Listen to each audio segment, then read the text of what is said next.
Hey, what's up? Welcome to the Fantasy Sports Newsletter. All stats are current as June 24th. Hmm. And all percentages are based on 12-team standard league scoring. I'm Pete right here, and I have Leland with me, and we have Ryan on the phone. So, Hey everybody. so just Yeah, want let's to go get through into some. like some news and notes. I mean, there's starting to like the trade rumors are starting to pick up now. Finally, Yeah, so we can talk about some prospects, some demotions, other news, all that stuff, trade stuff. Right now, I guess we talk about J Happ with the Yankees there. I know the Yankees got some interest. and the Mariners.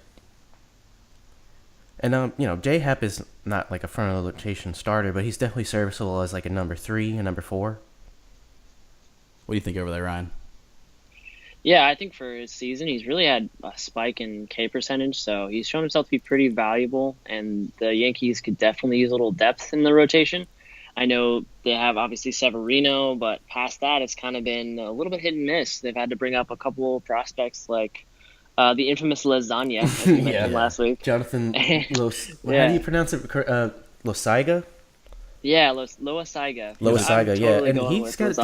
decent K upside, I think. He was a Garfield favorite. He's a nice streamer if you got a decent matchup. Exactly. Him and Herman have been good for the rotation of the Yankees, but they need a little bit more of an anchor. So I could totally see them picking him up for the playoff run.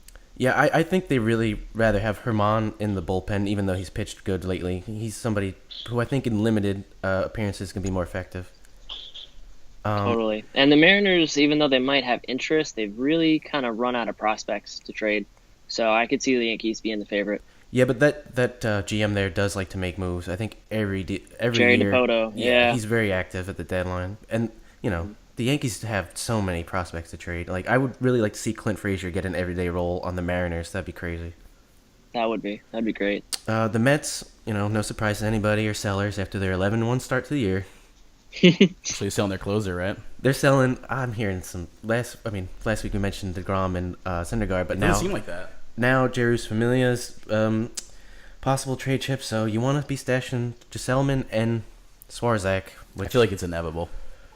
yeah, it's just The trade's they coming. they need to start rebuilding. Yeah. They've kind of been middling, and after that World Series appearance, Matt Harvey's, I don't even want to get into that, but We have Kelvin Herrera traded to the Nationals. yeah, So losing his closer job, and we'll more get to the closer Kansas stuff. City closers later against our will. But yeah, that's a complete shit show. I don't think Doolittle's going to be really giving that job up. His season stats have been good. He does have a checkered past as far as injuries go, but and then some kind of relatively new stuff is Maikel Franco rumors to the Padres, which Christian Villanueva's been kind of a revelation there. I don't think they're getting anything out of him. They these rumors expected are coming anything. out this morning too. This is new. Yeah, it's very new, but that'd be interesting in that lineup with Myers and Hosmer, and I mean they do have some prospects with upside, just if they could ever figure it out. Yeah, they could clear out that outfield a little bit, giving up a prospect and not really hurt themselves. And Franco could definitely benefit from a change of scenery. Yeah, it's just frustrating that outfield. I really would like to see Frenchy Cordero get a chance to play every day because he's got, I think, 20-20 upside if he could just hit for somewhat of a respectable Yeah, average. So what do you guys think about all the new absolutely. injured players? What do you think over there, Ryan? This list is getting out of hand now. It's really like last week I thought it was bad. It's even more now. Yeah, it's just adding up. That's how we know we're in the middle of the season, right? Yeah, well, we're not even at the middle yet. Wait till the All Star break and how many people they put on the DL just to like have a little rest and stuff. This 10-day DL stuff is getting abused, especially by the yeah. Dodgers. I feel like the Dodgers Yeah, do it just every time they want to rest a starter. completely. But Eduardo Escobar, who's just, I think he's leading the league in doubles still right now. Yeah, on pace for a record. Yeah, that's ridiculous. I didn't really expect this from him at all. I think he already turned to the lineup, so he was day to day. I guess you could still consider him that, but he's back. Will Myers returned, and for some reason he's hitting leadoff, which I just guess the new trend is like everyone who's got 30 home run upside, let's put him in the one spot so they drive in 0 runs, a la Chris Bryant getting like fucking 70 RBIs last year. Elvis Andrews returned, who I think he's gonna start to push Profar and Odor back to a second base platoon, which is kind of leaning back into Odor's favor. He's starting to hit again, and I feel like they invested too much money in him just to give up. And pro far, he's not even hitting 240, which we'll talk about him later. He does have a little bit more upside other than batting average, but How about Acuna? I hear that he's coming back kind of soon. yeah, great news there. I mean, I own him. I really thought my season was over when that injury happened. Same. I know you own him too. He hasn't lived up to the hype yet, but he's still putting up serviceable numbers, and I really want to see what he's going to do rest of the season. I'm worried a little bit that he won't steal anymore. What's his stats right now? It's 2.6, or was that, what is it? I don't know. He's not hitting for average yet. I think he's only hitting around like 260 or something, but he hasn't really had a lot of games. Yeah, he hasn't really had a lot of games yet to play, obviously because of the injury kind of hampered his development. And a lot of people thought he should have just started the season on the opening day roster, but all that service time bullshit got in the way. Right, as it always does. But I mean, he's still got the tools, so prospect growth is never a straight line. So just give it some time; he'll come out of it. Mm-hmm. Byron Buxton, I mean, you got to continue to stash him just because the upside's there. It's still looking like 1 to 2 weeks with him. Yeah, he's still got a rehab assignment in play. Mm-hmm. And I mean, I feel like they don't even really want to rush him back because they're like hitting him 9 anyway in the lineup. It's like they know that he needs to just kind of figure his stuff out mentally almost. Cespedes 1 to 2 weeks. Pollock, it's looking more like 2 to 3 than 1 to 2. I just don't think he's going to return soon. Donaldson, I think his return's imminent, right? It's coming up to maybe 1 to 2, if that. And obviously we don't need to mention Cabrera every time, but he's done for the year. And yeah, pitchers. Rich Hill returned as a starter, like we expected him to, and looked pretty good. So I'm kind of hoping the blister shit's behind him, but you never know. It's always going to crop up once again.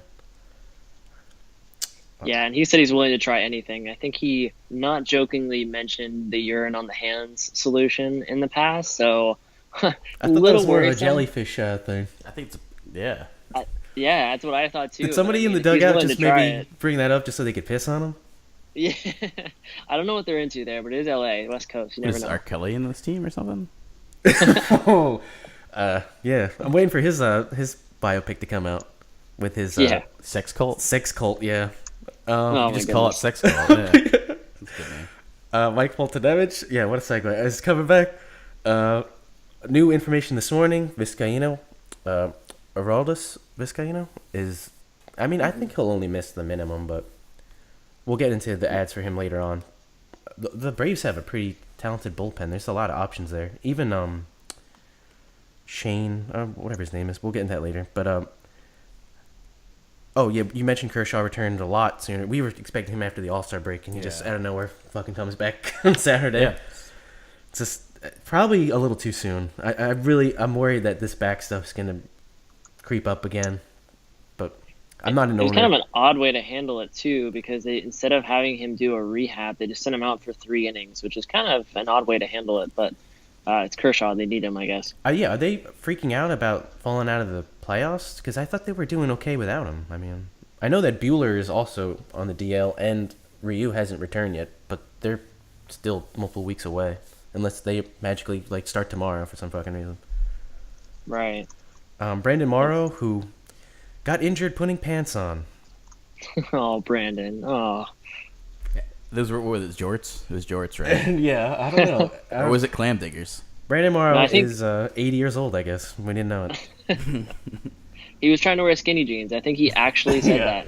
Or maybe they were parachute pants and he got his arm hooked on something. But, I mean, that's looking like 1 to 2 weeks with Brandon Morrow. He's a slow healer, and pants injuries are tough, man. They have some tough to call. Yeah. They have some decent options there, so they don't really need to rush him back. Aaron Sanchez, I don't even want to mention him, but 1 to 2 weeks, I feel like he's another guy with the blister stuff. I don't know I don't remember if this is blister stuff, but I really don't want to roster him anyway if I can help it. No. There's a lot of pitching stuff. Let's just go through it real quick. Garrett Richards, 1 to 2 weeks, looking like. Johnny Cueto, I thought he was going to return last week, but I guess not. He's still out. Tanaka, I think he's on a rehab assignment. Maybe he's doing some sprinting. I hope so. Get those hamstrings. Don't give him any pants either. Yeah, I mean? no, they need two people to put pants on for him before every game. Going from third to home, has a Maybe hamstring. they should just get him like a onesie with like an ass flap or something he can wear. Yu Darvish, the softest player in baseball right now. 1 to 2 weeks probably, if that. Yeah, he's got a rehab start tomorrow, so he's still a ways out. Carlos Carrasco, it's looking like he'll return within next week. I feel like that was more of just a bruise than anything on his shoulder or elbow. Soroka, that's a new injury. I feel like he's starting to become, if we were talking about injury prone, I think the same injury's crept up twice now. So What is it? I think Yeah, it's some kind it's a little of worrisome. strain, It's a shoulder strain. issue. Yeah, so we had really high hopes on Soroka. We had him on our ads list last week. I feel like part of the reason he didn't pitch well was he's kind of dealing with the injury. And a lot of times when a player's underperforming, they're dealing with an injury and they're trying to hide it instead of just letting people know that they're hurt, like they're trying to pitch through it. Right. He might have not completely healed from last time either, because last month it was a right shoulder sprain, and this time it's shoulder inflammation. So it's completely possible that it's a recurring injury. And as far as, possible, I'm hoping that Luis Gohara gets another chance in the rotation, but he hasn't even looked that great anyway. Robbie Ray, I feel like he's been about to return for a while now, so I'm going to put it at 1 to 2 weeks. I think it's safe to say. It's that he's coming soon. Noah Syndergaard, I don't know what's going on with that guy. He's throwing off the mound right now. I mean, let's just put it at like 2 to 3 weeks. It's hard to really, like I said, with the Mets training staff, predict anything with those people. And Hunter Strickland, yeah, idiot. Fucking moron. I hate that injury. I hate that. He is out 6 to 8 weeks after breaking his hand by punching, I guess, a wall or. Couldn't do the other hand? Yeah, right. I mean, Jim Abbott pitched with one hand, so if he could do that, then Hunter Strickland could maybe manage that somehow. But A lot of sports babies like him and LeBron, big babies, got to punch, punch the wall. LeBron, yeah. Well, no, I mean J.R. Smith. I mean, what the fuck are you doing, man? Yeah, but come on. You don't know the score of the game? It's the fucking finals. If you're ever gonna know the score, He should of have the punched JR. If you're Not in, if you're right, yeah, I totally agree. You're right. You should have punched JR. They should just have like a cardboard cutout of him now, and they keep him in the locker room. And every time they lose, everyone just takes a swing while they walk by. This is some fantasy sports help insight. We actually grew up with J.R. Smith. I played baseball with him in football. Yeah, No well, way. we should have known this was happening because he was kind of in all the special classes. Yeah, he was never a smart guy, but he was always a really nice dude. I'll give him that. Yeah, he's a nice guy. You can tell he felt terrible. You know what I mean? Of course, though. I haven't really seen much of an update on Ohtani other than I think they moved the timetable back a week for when they were going to check on him after the platelet injections. So I don't know. I'm kind of starting to lose hope that he's going to really pitch again. But, Yeah, it's not looking too good. no, it's not. So that's all the injuries, and there's a lot That's of a them. lot. Well, Hopefully next week the list there'll be will more. shrink instead of expand. I don't Yeah. know. I feel like it grows, right before the All-Star break, and then they get some break. It's almost like for them to get some healthier It's true. time. Yeah, they do need that week or 2 weeks off or whatever it's going to be. I wouldn't be surprised to see it expand further. So as far as ads go, let's get into the hitters first. And this is a guy that I kind of liked a little bit going into the year just because of his minor league numbers, and now he's finally getting to play every day. They're slowly moving away from Randall Grichuk, which I feel like they should have done a while ago. But Teoscar Hernandez on the Blue Jays, only 40% owned. I feel like that should be over 50 now, but I don't know, Ryan, if you want to get into some of his deeper numbers to show why his upside is there. Yeah, absolutely. Teoscar has been like a StatCast darling. They love talking about him because he really knows how to square up on the ball. He's got the third most barrels per plate appearance, and what StatCast qualifies as a barrel is when you have the perfect launch angle range and the perfect exit velocity. So you're hitting it hard, but not slamming it into the ground. Mhm. And he does that third. So that's more than Mike Trout, more than Joey Gallo, more than Stanton. So he's hitting the ball hard. He's going to continue to post these power numbers that we've seen. He's got a lot of potential in that lineup. Yeah, I mean, over people like Joey Gallo and Carlos Stanton, who are people who can hit 50-plus home runs. And I know his average is only sitting at 262, but he's got 13 home runs in 58 games. So I really think the power upside's there, and he can also steal some bases, too. Yeah, and if it's the powers there, Joey Gallo's hitting under 200. There's no way that you should really consider him And he's much less than universally Joey owned, Gallo. yeah. Exactly. And as far as stolen bases go, Michael A. Taylor on Washington has 22 steals, and Yeah. he's not even getting to play every day. It's a lot. Adam Eaton's back now, which complicates things with Juan Soto's emergence. So he might not play every day, but like I said, earlier, if you have a guy who has a bench role and he can steal bases, he still is worth rostering and plugging in when you really have the chance to do so. I know he's not hitting for average, but he has 15 to 20 home run upside, so 43% owned, I feel like that should be over 50. Agreed. Absolutely. He's got too much potential. And I know, another Met. This is not a trend, but Michael Conforto needs to be mentioned. He's got a decent track record, and I think the upside's there. He's hitting well under 250 at 232, but he can easily be a 260 to 280 hitter at his upside. And he's got good power. Not great. I think he'll always be like a 20 home run guy, never 30. But, if you're hitting 260 to 280 with 20 home runs, that kind of plays. Yeah, and remember how everybody was like so high on him last year before the injury. He was having a phenomenal season before that freak injury. So it's not like he's completely over that. He has been holding back a little on his swing, it seems like, but he's still got the potential once it's healed up to hit the 20 home run season.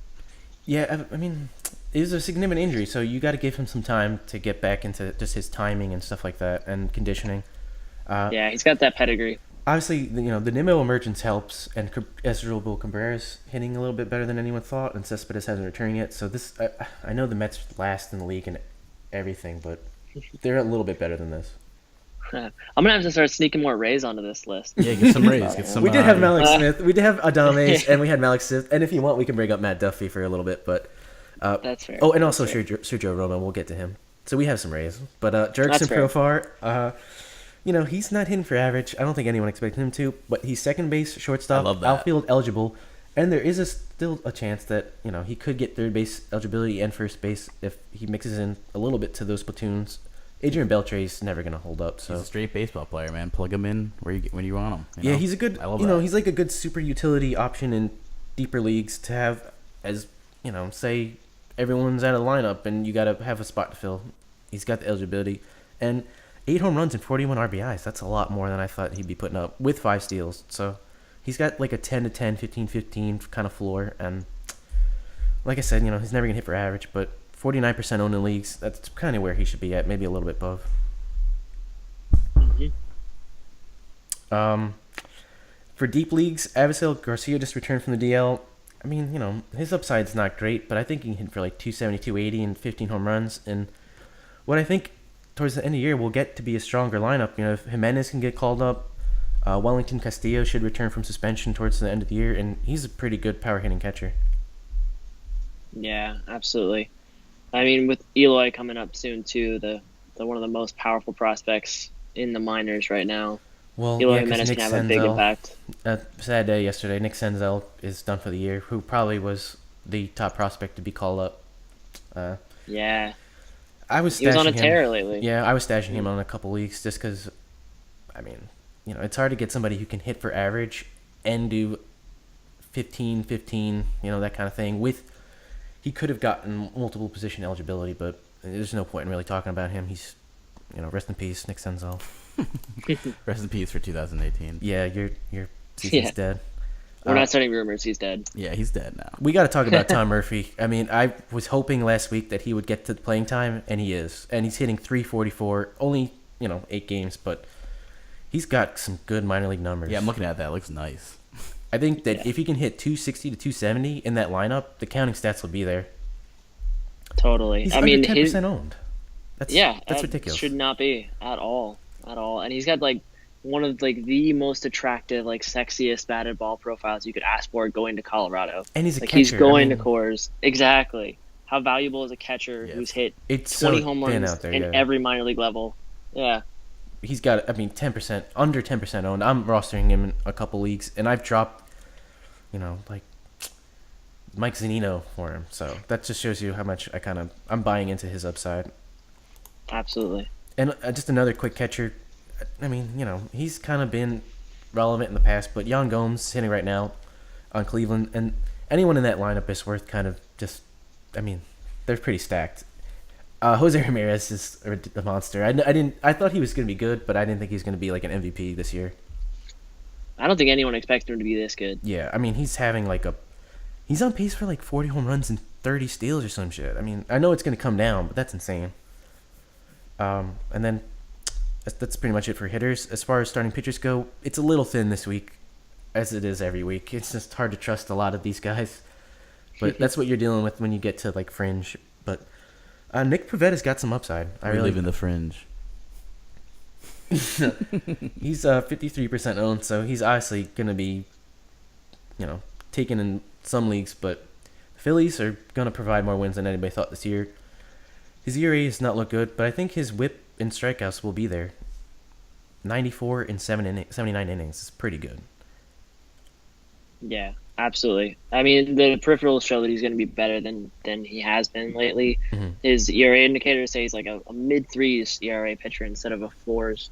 So, and that last outing that he had where he struck out 13 in 7 innings, that was fantastic. That was great. Whenever a pitcher gets over 10 strikeouts in a game, immediately that catches my attention is like, okay, if I need strikeouts in a start, he's somebody I can probably look to. And like we said with Domingo Germán last week, you can't just look at the ERA and think this guy's a bad pitcher. There's a lot more to it than that.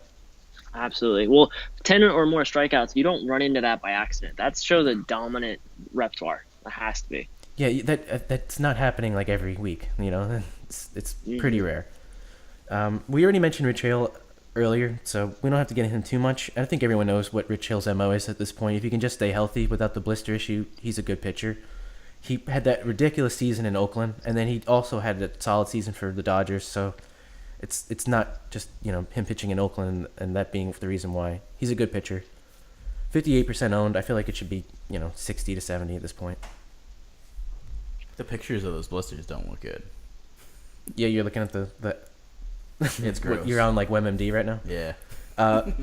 Junior Guerrero, under 50% owned. I feel like people don't like 30-year-old rookies, but it doesn't really matter where you come from. It's just a matter of what you're doing. Yeah, exactly. To me, he reminds me a little bit like Bartolo Colon. He's never going to have a high K per, but the whip should be manageable, and the ERA is pretty solid. I mean, for his career, he's hovering around 3. And, at what point do you want to say, like, this is not a fluke? He's just a decent pitcher. Right. He's a good back of the end arm, back of the rotation arm. Yeah, I mean, he's more of a deeper guy. I guess you could roster him in 12 leagues if he's your worst pitcher, but he's more of a stream to me.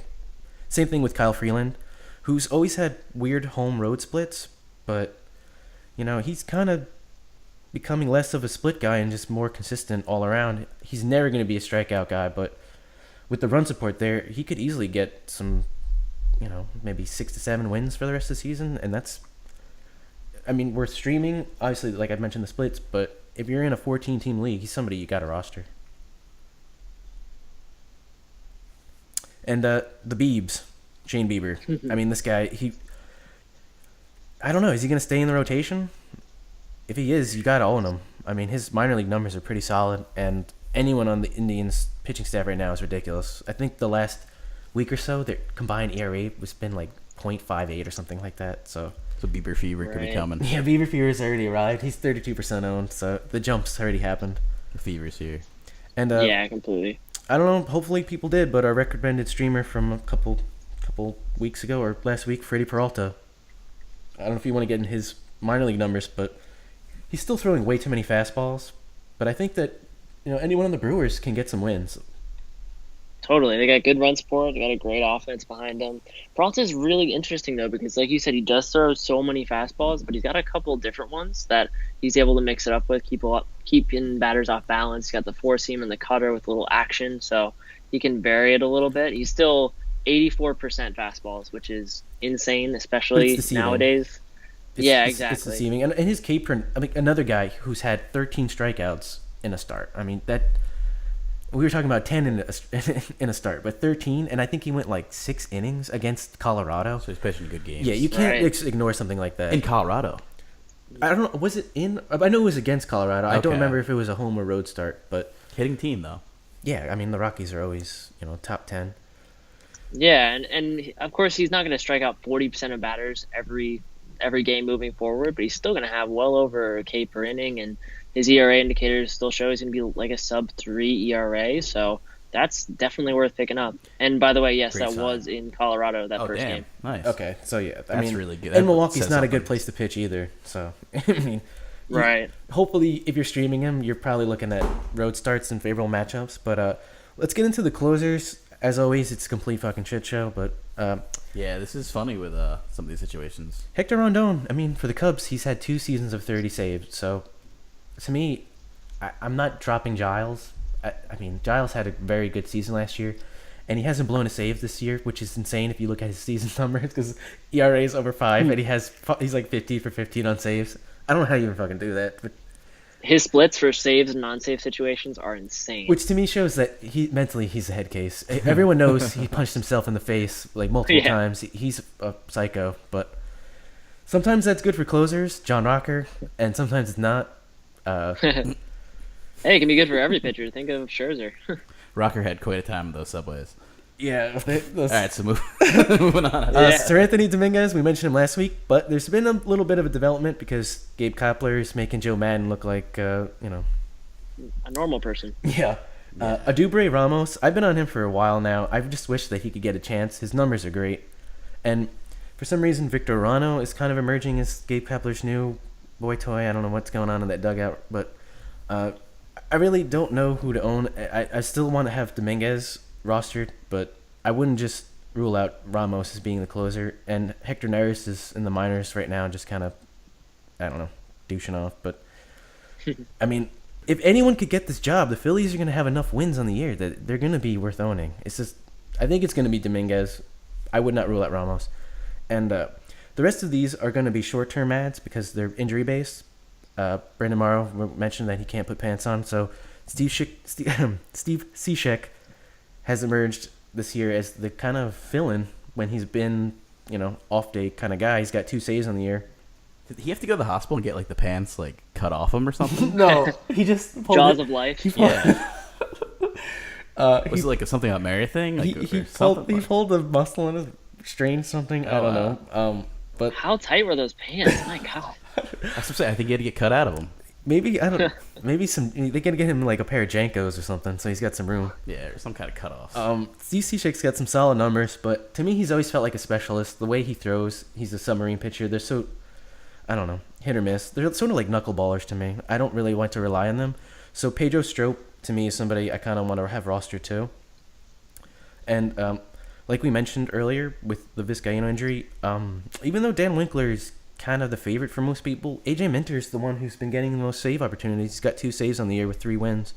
I know his whip looks terrible at 1.43, but as we were talking about earlier, the indicators say that his whip should go down. And last year he pitched out of his mind. So Really, really well last year. He's got a great swing and strike rate, so you should be able to see his strikeout numbers go up, which is a great indication too. and as far as the Kansas City situation goes, I'm sorry guys to do this to you. I really don't want to. I guess Brandon Maurer has to be the favorite because he's had some saves for the Padres in the last year, but as you can tell by We my say tone of favorite voice, with a giant asterisk and an 11.05 ERA next to it. So. I really don't want to roster any of these people. This is just if you're really desperate for saves. Honestly, at this point, if you're trying to get one of these people, just punt. Just punt saves. He's got a good save stat there. 0. Yeah. Let's move on from the Royals. I don't want to talk about any of these people. I got to mention this. Brad Boxberger just blew another save, and if you have Archie Bradley just for being a good non-closer person, I think you also want to look at Hirano.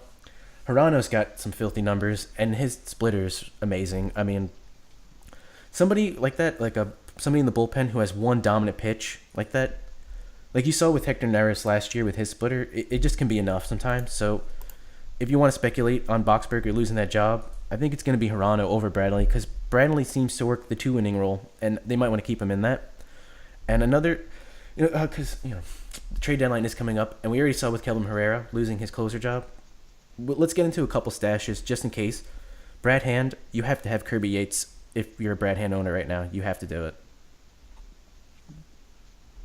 Raciel Iglesias, it looks like Jared Hughes would take over. He doesn't have great K per 9, but his ERA and whip are really good. And I'm hoping Amir Garrett would be the closer there, but he's more of a long reliever, and I think he's a lefty, so that always hurts.